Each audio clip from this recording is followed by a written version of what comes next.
Question that I have for you today, Mel, is what do you think women should stop doing immediately at work? If there was one thing that a woman should do differently at work or stop doing, what would that be? Well, a lot of people are going to hate to hear this, but one thing that women must stop doing at work is when you're sitting in a meeting, do not take notes. And there's a number of reasons why. First of all, when you're in meetings with your colleagues and with your bosses, that's a very visual place to be. And if you're the one person sitting there scribing down everything and transcribing the meeting, visually you look like you're the secretary. Right. And so I know that's not what you're doing. I know most women are taking notes because they're very conscientious and they want to go back and look at their notes again when they get back to their desk and make sure that they've got everything from the meeting and they know what to do in terms of follow-up and what they've actually promised that they're going to do. But in a visual setting like that, if you're the one taking notes, that is not a powerful visual example to give. Secondly, if you're busy taking notes, you're not paying attention to the meeting. You're paying attention to getting every single word. And you know what that means? If you're busy taking notes, you're actually not listening, and you're not listening for a chance to contribute. One of the reasons why women don't speak up in meetings, one of the many, is because they're busy focused on taking down what's being said instead of sitting in the meeting and listening and being ready to contribute. So if there's one thing that you could do today immediately is stop taking notes in meetings.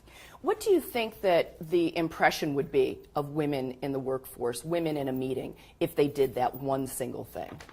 Well, it's all the small stuff that adds up over time. And what you want to ask yourself is, are you somebody at work that's a contender? Are you there to compete? Are you somebody that has a reputation, that is an expert in your subject matter, that's known for getting things done, that when you walk into the room, they're like, oh, here comes Jamie. She's going to have something to say.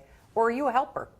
Are you somebody that's there at the office to help out? Now, helping's not bad, but the problem for a lot of we women is that we tend to do a lot of work that's invisible behind the scenes, whether it's taking the notes or whether it's organizing various functions at work, working on projects that have to do with culture, and mentoring people behind the scenes. Those are all very important. However, they don't impact the bottom line. And they're also not things that you're being visually recognized for. Nobody's seeing you staying late mentoring somebody, so you're not getting credit for it. So what you need to start thinking about is, what is the work that you're focused on? And is the work that you're focused on work that a helper does or work that a contender would do? That's incredibly helpful. What else do you think that women should be doing to further enhance their visibility in the workplace? Well, one of the things that's very important, there's actually two. The first thing that you can do is you can be asking for assignments that are above your level. So there's work that you do at your level, and then there's work that you do above your level. And the only way that you're going to be promoted to do work above your level is A, if you can demonstrate that you're capable of doing the work at your level, and B, if you are proactive in seeking out opportunities that expand your capability and give you a chance to work above the level that you're at. The second thing that you need to do, and this may sound a little weird, is you need a male sponsor. And one of the reasons why this is so important is because the fact is that the majority of senior level meetings are dominated by the male leadership. Right. That's not necessarily a bad thing. It just is what it is. Right. And so what you need to do is forge relationships with just one. All you need is one. Right. You don't need 10 people to be your advocate. You just need one person that knows you, that knows your goals. They're not mentoring you. That's different. They're not giving you advice. This is somebody that knows you and is advocating for you and thinking about you and sponsoring you for opportunities in those meetings. And the way that you get somebody to do that is you constantly deliver, you're a subject matter expert, and you seek out assignments that are above your level. So when you're seeking assignments that are above your level, you're actually being a risk taker. Yes. Right? Yeah. There's an interesting set of research. Sheryl Sandberg, of Facebook, and actually Adam Grant, who is one of the most renowned professors at Wharton, really young guy, highest rated. They've been writing this big series in the New York Times about women and work. And some of the studies that they've been citing are fascinating. And one of them that I found particularly interesting is the fact that men will apply for a job when they feel that they are 60% qualified. Now, that's a risk. Right. Because there's a gap there, and anytime you want to get a new assignment or you want to kind of expand what you're doing, there will be a gap. Women consistently wait to either volunteer for assignments or apply for more senior jobs until they personally feel that they are 100% ready. And so it's really important, even though you're not going to feel comfortable, pushing yourself to take a risk. Because if you apply and you don't get it, guess what? You can go to the sponsoring partner that was hiring for that and say, what's the gap? Right. And then you're going to be told exactly what are those things that you need to be doing between now and the next time that you apply that fills that gap that was there to begin with. But without taking those risks, you have no idea what the gaps are, and you have no idea what you need to go to work on. There has been some studies about what it takes to get ahead. And some say it's resilience, some say it's grit, some say it's confidence, it may be all three. If you think about resilience, grit, or confidence, what one of those three really stands out to you in terms of what a woman needs to get ahead? It's a great question. And I'm struggling between resilience and grit. Yes. Because grit is what it takes to just grit your teeth and push yourself even though you're scared to death or you're worried about what it's going to mean. Right. And resilience is what happens when you survive it. Or get knocked down. Yes, and get knocked down and get back up. And confidence is what develops over time. Right. So I would have to say it's grit. And the reason why is because nothing's going to happen unless you take that initial action. Right. Nothing's going to happen, nothing's going to change unless you put down that pen in the meeting and you sit up and you pay attention and you listen for your opportunity to speak. Nothing's going to happen unless you push yourself to go in and make the ask for that assignment that scares you to death. Right. And without that grit and without that it's not even fearlessness, it's just the impulse to act. Without doing that, you got nothing. Yeah, it's interesting you said that because I've been thinking about this for the last few days as we're getting ready to go into a very large women's conference. And I've thought, personally, there were times when I really had very little confidence. But I had that strength and inner grit to proceed anyway because I had to, or I wanted to, or I was ready to take that risk. And the confidence did build over time.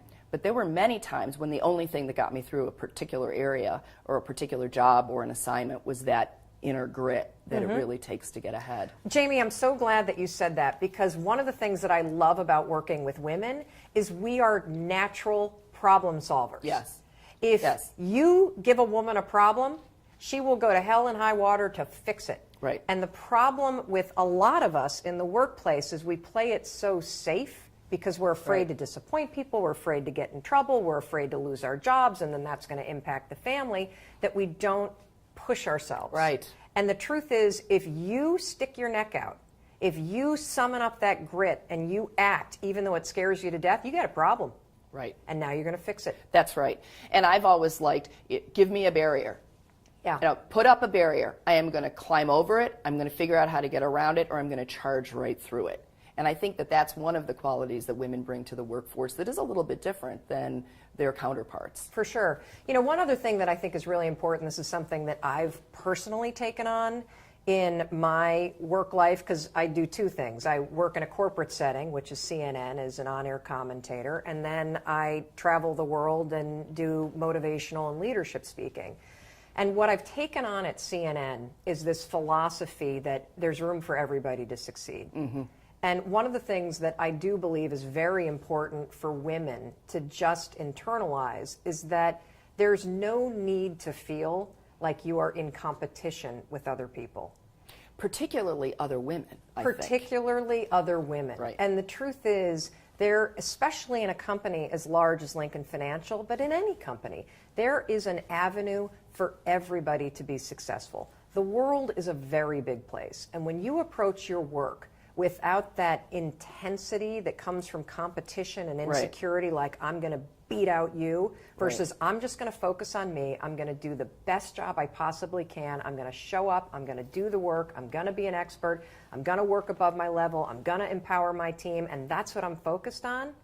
You will be shocked at how it transforms your working relationships and how it also builds your own confidence to be focused on yourself while cheering on your colleagues. And also helping other women, I think, in the workplace.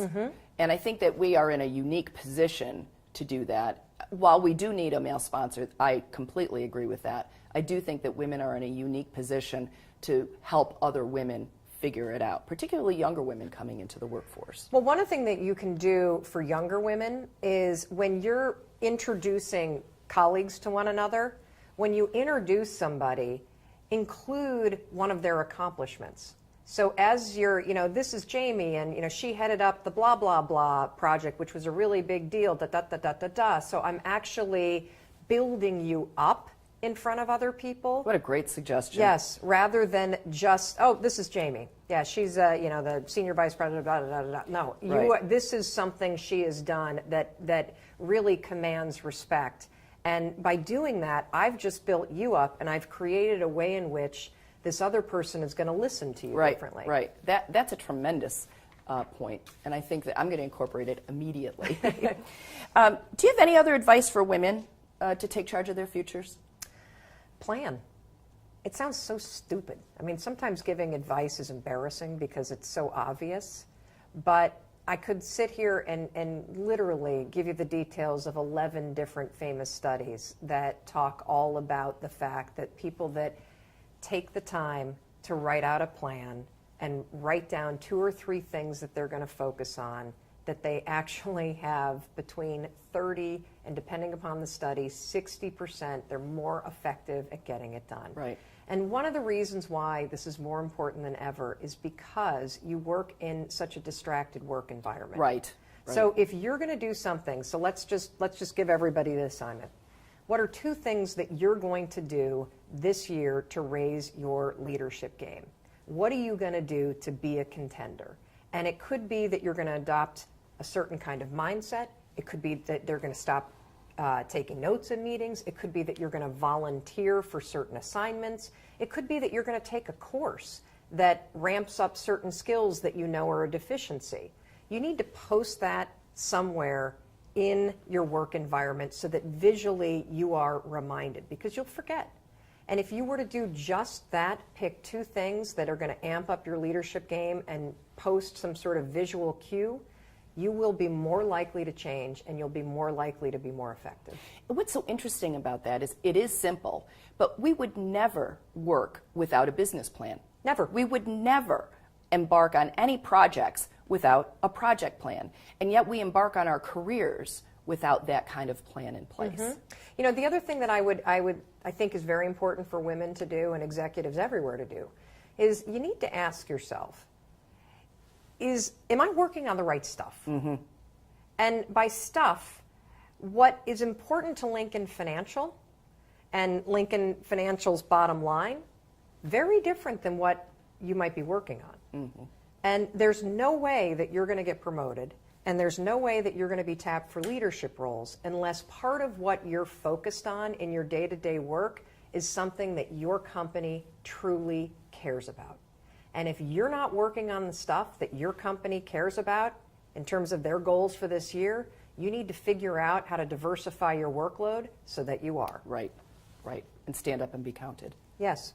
So Mel, thank you so much for the opportunity that we've had to speak with you today. Thank you for being here with us, and thank you for sharing your wisdom. Awesome. Well, thank you for having me.